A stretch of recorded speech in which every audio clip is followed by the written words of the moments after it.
बिहार के चुनाव को लेकर के बहुत शुरुआत से कहा जा रहा है कि चुनाव आयोग की इस चुनाव में क्या भूमिका होगी, यह सबसे महत्वपूर्ण है। एसआईआर की प्रक्रिया से लेकर के और तमाम अन्य प्रोसीजर में चुनाव आयोग किस तरीके की भूमिका अदा करेगा, यह सबसे बड़ा सवाल है। आज बिहार से दो बड़ी खबरें निकल करके सामने आई हैं और हैरान करने वाली खबरें हैं।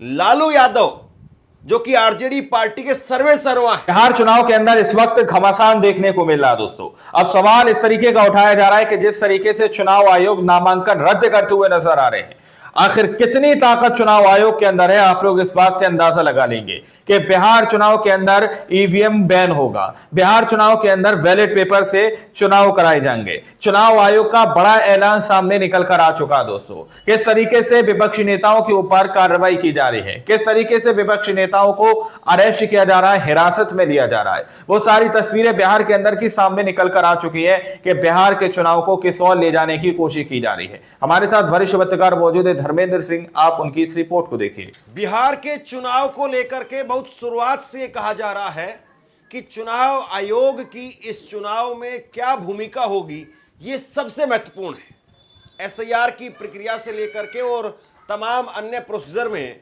चुनाव आयोग किस तरीके की भूमिका अदा करेगा, यह सबसे बड़ा सवाल है।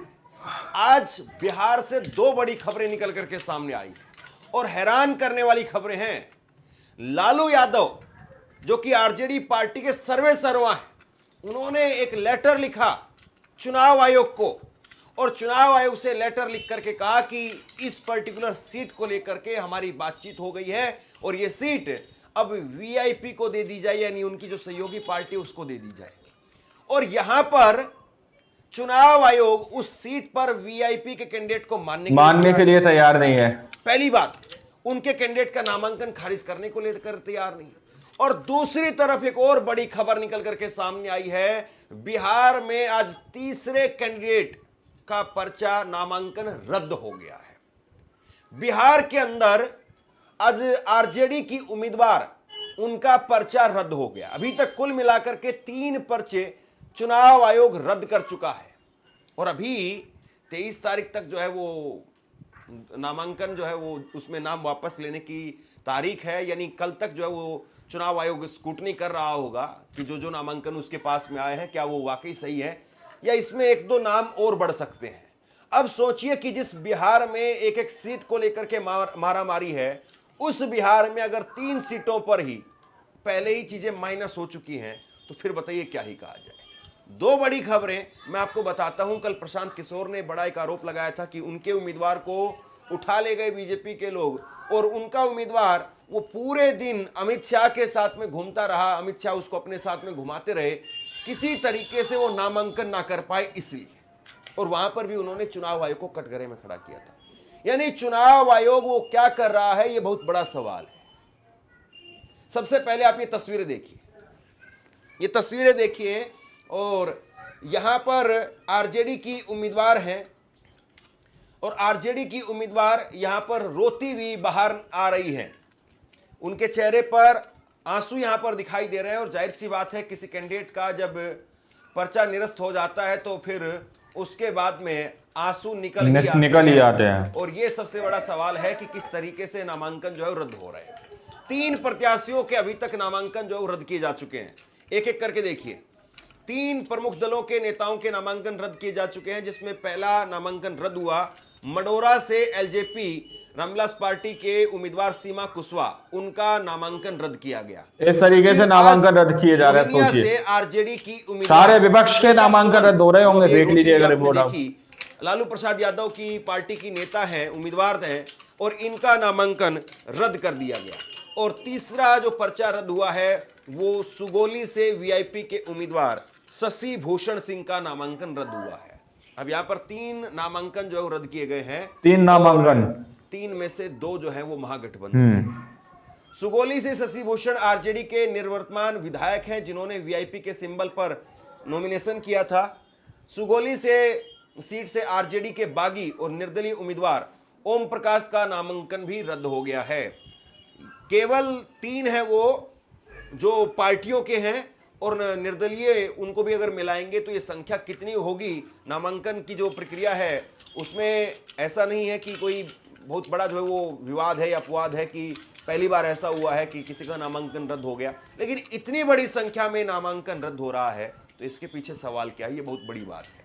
अब मैं आपको ले चलता हूं ये सब चुनाव आयोग का खेल देखिए आप बस वीडियो के अंदर किस तरीके से नामांकन रद्द हो रहे हैं। उन्होंने लेटर लिखा चुनाव आयोग को और चुनाव आयोग ने हाथ खड़े कर बताइए। मामला है वीआईपी और आरजेडी यहां पर सीट बंटवारे को लेकर के।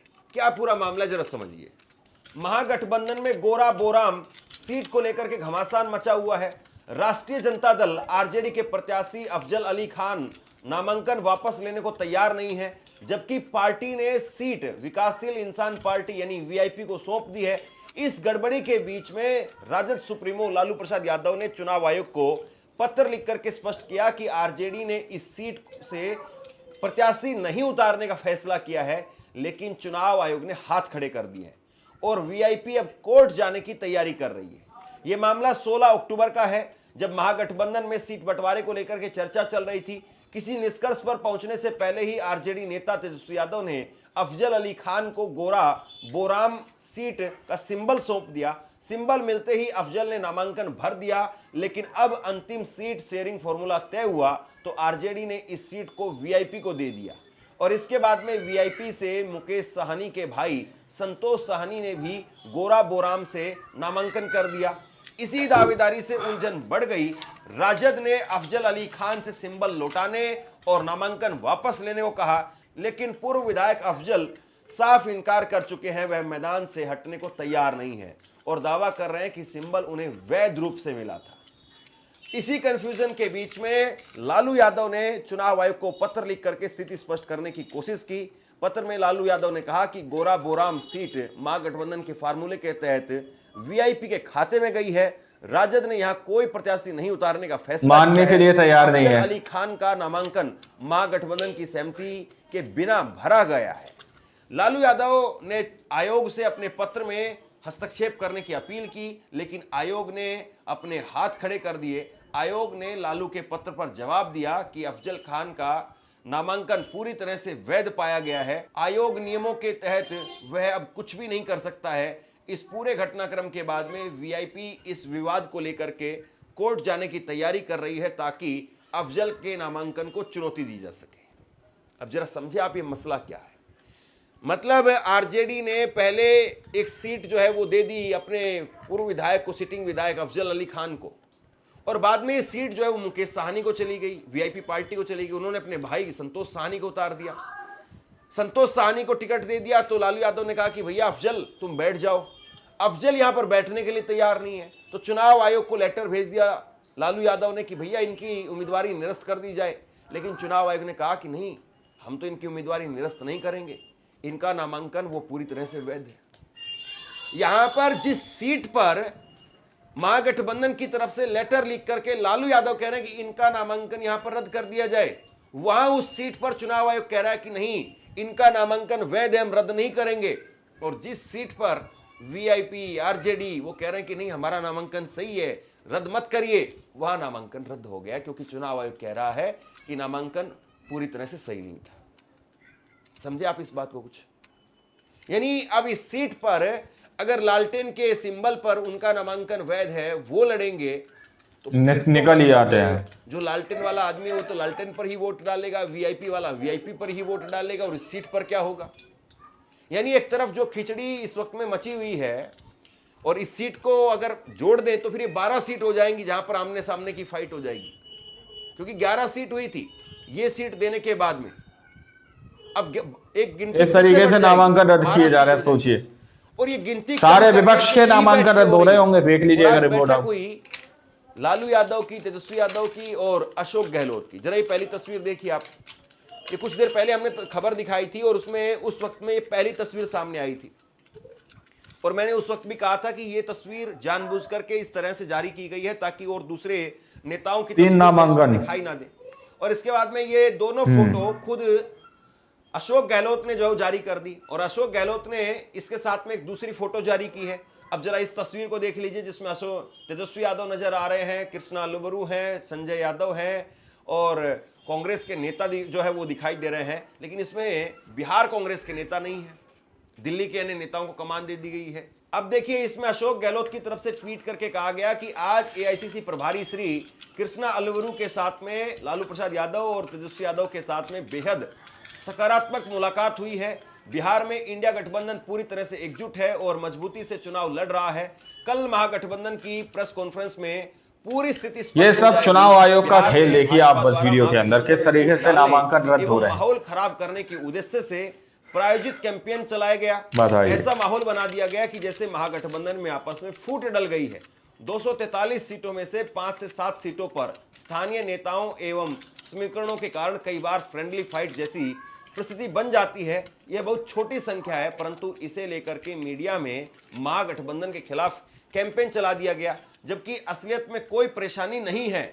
बिहार अब बदलाव चाहता है और पूरे दोस्तों आप लोगों ने इस वीडियो को शुरू से आखिर तक देखा। स्टार्टिंग में मैंने आप लोगों से कहा कि चुनाव आयोग के अंदर कितनी ताकत है, आप लोग इस बात से अंदाजा लगा लेंगे कि किस तरीके से नामांकन रद्द किए जा रहे हैं, किस तरीके से चुनाव आयोग के सामने सारा खेल बिहार के अंदर चल रहा है, किस तरीके से विपक्षी नेताओं को गृह मंत्री अमित शाह पूरे दिन तक अपने साथ घुमाते हैं, किस तरीके से विपक्षी नेताओं को अरेस्ट किया जा रहा है। ये सारी खबरें चुनाव आयोग के सामने निकल कर आ रही हैं, लेकिन चुनाव आयोग फिर भी विपक्ष के नेताओं के नामांकनों को रद्द करता हुआ नजर आ रहा दोस्तों। और वीडियो की सबसे टॉप हेडलाइन के बिहार के अंदर ईवीएम बैन होगा। यह सवाल है दोस्तों कि जिस तरीके से चुनाव आयोग निष्पक्ष काम करते हुए नजर आ रहे हैं, तो जनता जिस तरीके की मांग कर रही है कि बिहार के अंदर ईवीएम बैन होना चाहिए, तो यह सवाल है क्या बिहार के अंदर ईवीएम भी बैन होगा? क्या चुनाव आयोग बिहार के अंदर ईवीएम को भी बैन करेंगे? यह सवाल वो है दोस्तों जो देश की तकरीबन हर एक छोटे से छोटा बच्चा जो है वो इस चीज को चाहता है कि देश के अंदर ईवीएम पूरी तरह से बैन हो जाए, बैलेट पेपर से चुनाव हो जाए। तो चुनाव आयोग को चाहिए कि बिहार का चुनाव बैलेट पेपर से कराए। महाराष्ट्र के अंदर तो अलग घमासान छड़ाई है, वो तस्वीरें किसी से छुपी नहीं है। अब आप लोगों ने इस रिपोर्ट को देखा सुना, आप लोग इस रिपोर्ट के बारे में क्या सोचते हैं, क्या समझते हैं? अपनी राय कमेंट सेक्शन में जरूर दीजिएगा। मिलते हैं अगली वीडियो में, जब तक के लिए जय हिंद, जय भारत।